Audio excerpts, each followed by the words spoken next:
በምድራችን ላይ ብዙ የዋህና ጥሩ ሰዎች አሉ። ከዛም የተነሳ የልባቸውን ሁሉ ላመኑት ሰው ይናገራሉ። ይህ ግን እንደሚጎዳቸው አያውቁም። በዛሬው ቪዲዮ ለሰዎች መቼም ቢሆን መንገር የሌለብን 7 ነገሮችን ይዘንላችኋል። በአንድ ታሪክ እንጀምር። በአንድ ወቅት ይኖር የነበረ ጠንካራና ደግ ወጣት ነበር። ወጣቱም ወደ አጎቱ በመሄድ እባክህ አጎቴ እርዳኝ፣ ህይወት በጣም አስጠልታኛለች፣ ምን ማድረግ እንዳለብኝም አላውቅም ብሎ ማልቀስ ጀመረ። አጎትየው አረጋጋውና ማልቀሱንና መበሳጨቱን ትተህ በትክክል ንገረኝ፣ ማንኛውንም ነገር ቢሆን ላግዝ ዝግጁ ነኝ አለው። ወጣቱም እንዲህ ሲል ቀጠለ። እንደምታውቀው በከተማችን ውስጥ አሉ ከተባሉ ሀብታሞች ውስጥ ነኝ። ተቸግሮ ለመጣ ሁሉ ብር አበድራለሁ። መመለስ ላቃታቸው ገንዘቡን አልቀበላቸው። ነገር ግን አንዳንዶች ገንዘብ መመለሻ ጊዜያቸው ሲደርስ ሰበብ እያበዙ መመለስ እየቻሉ ብሩን ሳይመልሱ ከአካባቢ ይጠፋሉ። ከ3 ዓመት በፊትም ሚስት እንዳገባው ታውቃለህ። ለሚስቴም ምንም የምደብቃት ነገር አልነበረም። በትዳር ውስጥ ግልጽ መሆን ስለሌለብኝ የበፊት ታሪኬን አሁን የማደርገውንም ሁሉንም እነግራታለሁ። ታውቃለች። ነገር ግን ሚስቴ ለኔ ምንም ክብር የላትም። አንድ ቀን በጣም ተጣላን። ጎረቤቶቻችን እንዲያስማሙን ጠየኳቸው። ይበልጡንም በጣም ተናዳብኝ።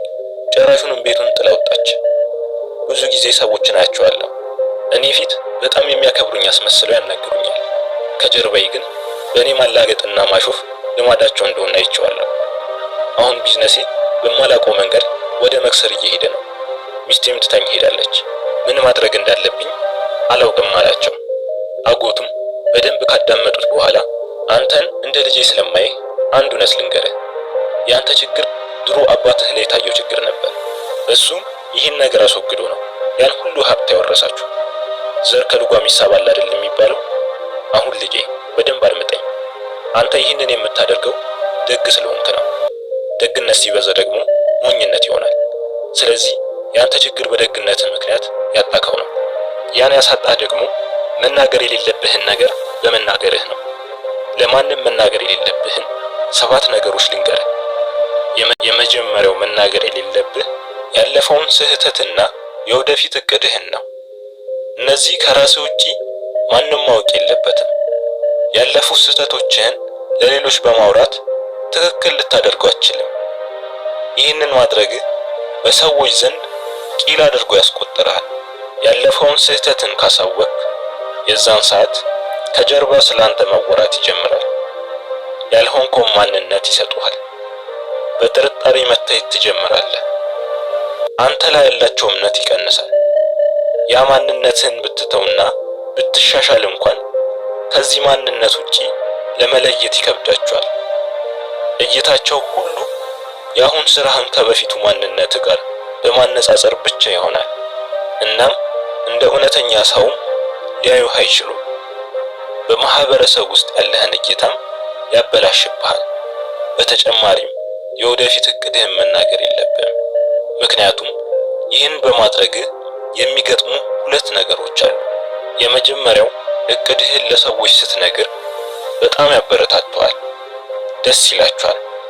ውስጣቸው ግን በቅናት ሊሞላ ይችላል። እነሱ ባበረታቱ ሰዓት አእምሮ ስራውን የሰራ እቅድህንም ያሳካ ይመስለውና ውስጥህ በኩራት ይሞላል። ይህ ግን መስራት የፈለግከውን እንዳትሰራና አቅምህ እየወረደ እንዲመጣ ያደርጋል። ሁለተኛው የወደፊት እቅድህን ለሰዎች መናገር ጉዳቱ በሰዎች ውስጥ ቅናት መፍጠሩ ነው። በውስጣቸው ውድቀትን መመኘት ይጀምራሉ። ያ ነገርም አስበው ተሆነ ሳያስቡት ተነሳሽነታችሁ እንዲጠፋ ለማድረግ ይጥራሉ። ቢሳካላቸው ደግሞ የወደፊት እቅዳችሁ ላይ መሰናክሎችን ማሰናዳት ይጀምራሉ። ስለዚህ መቼም ቢሆን ያለፈውን ስህተትህን የወደፊት እቅድህን አትናገር። ሰዎች እድገትህን ላይወዱት ይችላሉና መናገር ያለብህም ካሳካው በኋላ ነው።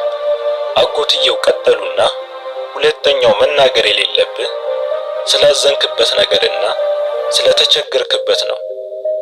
ያዘንክበት ነገር ወይም የተቸገርክበት ነገር ለሰው ስትናገር አንተ የሚመስልህ ሁሉም ስቃይን የሚካፈሉና ሐዘንህን የሚቀንሱልህ ይመስላል።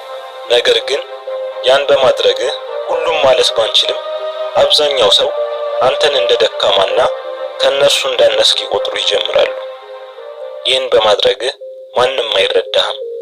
የእነሱ የሳቅ ምንጭና የቡና መጠጫ ጨዋታ ከመሆን ውጪ። አንዳንዱ ደግሞ ከረዳ በኋላ ካንተ ከፍተኛ እርዳታና እጥፍ ምላሽ ፈልጎ መምጣት ይፈልጋል። አንተ የዛን ሰዓት እሱን የመርዳት አቅም ከሌለ እጅግ ይበሳጭብሃል፣ ይናደድብሃልም። እንደ ድንገትም ሳታውቀው ከጠላትህ ጋር ችግርህን ልትወያይ ትችላለህ። የዛን ጊዜም ጠላቶቹ መቸገርህን አይተው ሊያጠቁህ ወይም ማኒፑሌት ሊያደርጉ ይችላሉ። ምክንያቱም ጊዜያዊ ችግርህን ስትነግራቸው ደካማና አቅም የለሽ አድርገው ስለሚመለከቱ ያንም ሰዓት ለበቀል ስለሚጠቀሙበት ሐዘንህን ለማንም አትናገር። ገንዘብ በምትሰጣቸው ሰዓትም ምን እንደሚያስቡ ተረዳ። ያን ስትረዳም ራስህን ከብዙ ነገር ትጠብቃለህ፣ ከመጥፎ ሐሳባቸውም ጭምር። ሶስተኛው ደግሞ ጭራሽ መናገር የሌለብህ ስለ ቤትህና ስለ ቤተሰብህ ጉዳይ ነው። በቤትህ ውስጥ የተከሰተው ነገር የሚያገባቸው የቤተሰብህ አባላት ብቻ ናቸው። ይህ የሚከሰተው አንተ ቤት ብቻ ውስጥ አይደለም። ይህ በየቤቱ ትንንሽ ጭቅጭቆችና ክርክሮች ይከሰታሉ። እነሱ ለሰው ሳይነግሩት ችግራቸውን እንደፈቱት አንተም ለሰው ሳትናገር ችግርህን እዛው ቤት ውስጥ ፍታ። በየሰፈሩ እየሄድክ ስለ ቤትህ ጉዳይ አታውራ። አንተ ሊሰማህና ሊነግርህ የሚችለውን ሰው ለምን ረግጠህ ወጥተህ ለሌላ ታወራለህ? ከሚስትህና ከቤተሰብህ በላይ ሊያውቅህ ሊረዳህና ሊቀርብህ የሚችል ሰው የለም። በዚህ ሰዓት የሚረዱ መስለው የሚጎዱህን ሰዎች ልትሰበስብ ስለምትችል ይህንን ለማንም አትናገር። የቤተሰብህን ደካማ ጎንም ለሰዎች ስታወራ የገዛ ሚስት ንቃ ትሄዳለች። ስለዚህ ስለ ቤተሰብህ ለሰዎች ትንፍሽ አትበል። አራተኛውና መናገር የሌለብህ ጥንካሬና ድክመትህን ነው። ይህን አትናገር ያልኩ በሁለት ምክንያቶች ነው። ጠላትህ ጥንካሬን ካወቀ ጥንካሬህን ጠልፎ መጣል የሚችልበትን ነገር ሳይተኛ ይፈልግልሃል። ይህን ካደረግኩ ደግሞ ጥንካሬ ያልነው ጥንካሬውን ያሳጠዋል። ሌላው ድክመትህን አትናገር፣ ምክንያቱም ሰዎች በድክመት ሊያጠቁ ይሞክራሉ፣ በቁጥጥራቸው ስርም ያደርጉሃል። ባልም ድክመቱን ለሚስቱ ጭምር መናገር የለበትም። ሚስትም ለባሏ ድክመቷን መናገር የለባትም። ምክንያቱም አንዳንድ ቀን በጸብ ሰዓት ሊጎዳዱበት ስለሚችሉ፣ ይህ ደግሞ ጥሩ ትዳር እንዳይሆን ያደርገዋል። ስለዚህ ጥንካሬህን ድክመትህንም ለማንም አትናገር። አምስተኛውና መናገር የሌለብህ ደግሞ ገቢህንና ተቀማጭ ገንዘብህን ነው። ይህንን መናገር የሌለብህ በዋናነት በሁለት ምክንያቶች ነው። የመጀመሪያው ምክንያት በጣም ቆንጆ ገቢ የምታገኝ ቢሆንና ጓደኞችህና ዘመዶችህ ይህንን ቢያውቁ መጀመሪያ ሊቀኑ ይችላሉ። ከዛ ብር እንድትሰጣቸውና እንድታበድራቸውም ይጠይቁሃል። ከዛም ብሩን ለመመለስ ያመነታሉ። እኛ እንጂ እሱ ምን ተቸገረ ብለው ስለሚያስቡ ገንዘቡን ለመመለስ አይፈልጉም። ይህ ደግሞ ከነሱ ጋር ያለህን ግንኙነት ይበጠብጧል። በተጨማሪም ገቢ ደግሞ በጣም ትንሽ ከሆነ ይህንንም ጓደኞችና ዘመዶችህ ካወቁ ለአንተ ያላቸው ክብር እጅግ ይቀንሳል። ስለ ዝቅተኛ ገቢ ከጀርባህ ያንጓጥጡብሃል። ተቸግረ ገንዘብ ብትፈልግ እንኳን ያበድሩህ እንኳን ፈቃደኛ አይሆኑም። ምክንያቱም ገንዘባችንን መመለስ አይችልም ብለው ስለሚያስቡ። ስለዚህ ለማንም ስለ ገንዘብህ አትናገር። ስድስተኛውና መናገር የሌለብህ ወሳኙ ነገር ስለተዋረድክበትና ስላፈርክበት ጉዳይ ነው። ይህን ለህይወት አጋሩ ሁሉ መናገር የለብህም።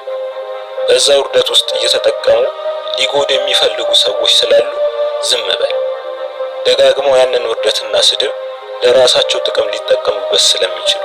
ሰባተኛውና የመጨረሻው መናገር የሌለብህ ማን ወዳጅና ማን ጠላት እንደሆነ ነው። ይህ በጣም አደገኛና ከባድ መረጃ ነው።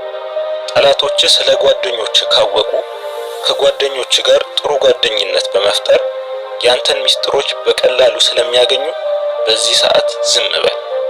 ከጓደኞች ጋር ብትጣላና ጓደኞች ጠላቶችን ካወቁ ከጠላቶች ጋር በመመሳጠር ሊያጠቁ ሊፈልጉ ስለሚችሉ በዚህ ጉዳይ ዝም ብትል በህይወትህ አሸናፊ ትሆናለህ። ይህንን ካደረክ በህይወት እጅግ ደስተኛና እረፍት ያለው ሰው ትሆናለህ አሉት። ወጣቱም ካጎቱ ምክር ተነስቶ የጸጸት እንባ ከዓይኖቹ ፈሰሱ። ነገር ግን ይህንን ለማስተካከል ቆርጦ ተነሳ።